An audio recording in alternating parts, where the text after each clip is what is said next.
Hey, Rob. If you could go back and tell Fat Brix one thing when he was trying to lose weight, what would it be? To be more intentional about developing a good relationship with your mind. What do you mean by that? Well, Fat Brix was oblivious to the effect of his thoughts on his body. He had no idea that there was a connection between the two. He had no idea that his thoughts and his attitudes and his habits was the reason why he was fat. Your thoughts leads to your actions, and this is what creates your body. If I can go back 8 years, this is the one thing that I would tell Fat Brix. And in this video, I'm going to explain what that means and why it's so crucial for you to understand it if you finally want to reach your weight loss goals, but not just reach your goals, but reach them with as much ease as possible. Weight loss for me was an extremely difficult battle, and look, it just did not have to be so hard. Fat Brix thought it was about restrictive diets that deprived him of joy and forcing himself to do these hard-ass, miserable-ass workouts. He didn't understand that in order to lose weight and keep it off for good, he had to focus on mainly changing his habits. And to state it real simply, if Fat Brix wanted to become Fit Brix, he had to change what he did every day. He had to slowly become a new person, one habit at a time. Now there's science to habit change, and one of my best friends in the world, Leanne Gerstbrine, happens to be an expert at helping people form new healthy habits. She is brilliant. She has one of my favorite minds that I've ever met. Leanne has a master's degree in health studies. She has a bachelor's in exercise science with a minor in health and wellness. She's a certified health education specialist, and she happens to specialize in human behavior change. And she's also the newest member of the Brix Fitness team. And we're going to be working together to help people transform their bodies with ease. So as a person that has dealt with bad habits pretty much all of my life, can you answer this question for me, because you're the specialist? Why do we have so many bad habits?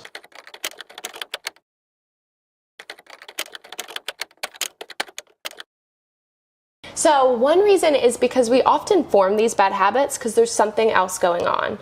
So for instance, there might be something going on in our external world, like family stressors, work stressors, or stuff going on in our internal world that can lead to uncomfortable emotions, produce things like depression and anxiety, and overeating or over drinking or whatever our bad habit or bad habits may be. This is how we've learned to cope with these uncomfortable feelings and uncomfortable things going on in our life. Okay, so you hear that, Brix? Leanne said you had bad habits because you had stressors in your life, your family, work, your relationship. And you also had internal stressors that was causing depression and anxiety. And this is why you overate so much bullshit. Okay, I get it. Let's carry on. And another reason is that changing habits is hard. It's really hard work. And if we don't have the right tools to change our habits, then we often are not successful. And then even worse, if we're not successful, we then think something is wrong with us, like we failed because we don't have the willpower, when that's just not the case. Hey, Fat Brix, you hear this, bro? There was nothing wrong with you. Yes, you failed multiple times at trying to lose weight, but it wasn't because you lacked willpower or discipline. You simply did not have the tools, bro. You didn't have the structure, the accountability, the guidance that would have helped you form healthy habits. And with these new healthy habits, weight loss would have been a breeze for you, bro. But how do we form new habits? Like, how is it done? Right. So the big thing is that it takes time, right? I know that doesn't sound sexy. We often want instant results, but that's usually not the best way to go about it, right? So think about this. When's the last time you tried to change everything all at once? For a lot of people, it looks like a New Year's resolution, or they just decide on Monday, I'm going to run 5 miles and I'm going to throw out all my junk food, right? And it might last for a few days, but it doesn't stick. Right.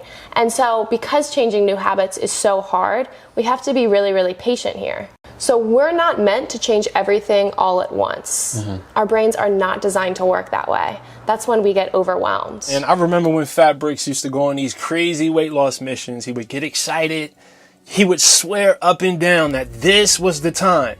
He would throw away all of his unhealthy foods. He started working out 6 days a week like a crazy man. He was eating chicken breasts and broccoli every single day. And then eventually, after 2 or 3 weeks, he would quit.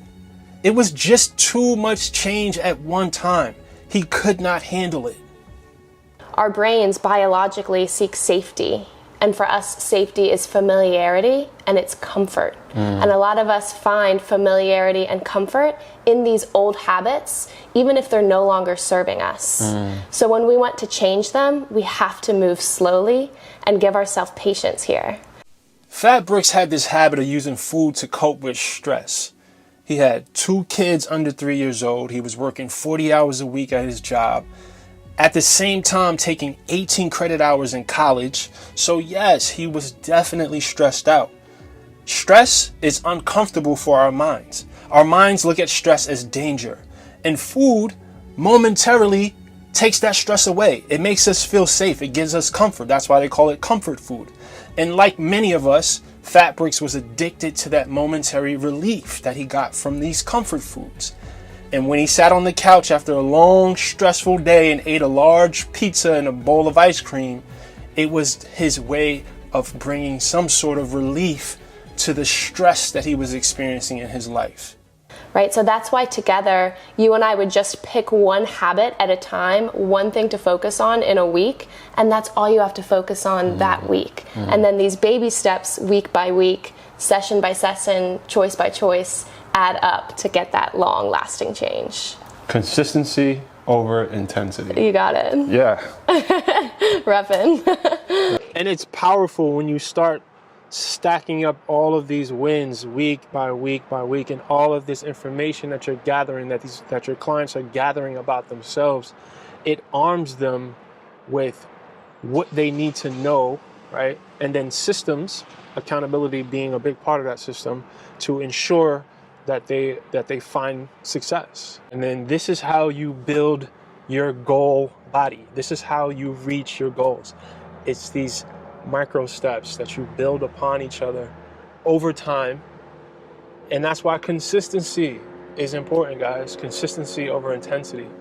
Consistency, consistency, consistency. Look, this is the key to success. But in order for you to be consistent, you need a few things. You need guidance, you need accountability, you need structure. And luckily for you right now, I have 3 online coaching slots available, and I'm gonna be hand selecting members of my coaching squad to work with Leanne.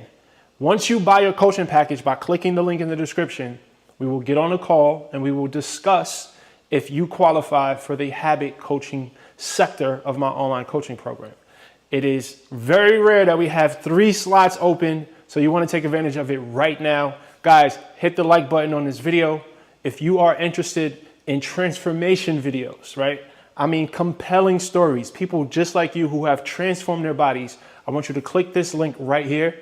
And also, guys, remember, the body that you want is owned by a higher version of yourself. So evolve. Peace.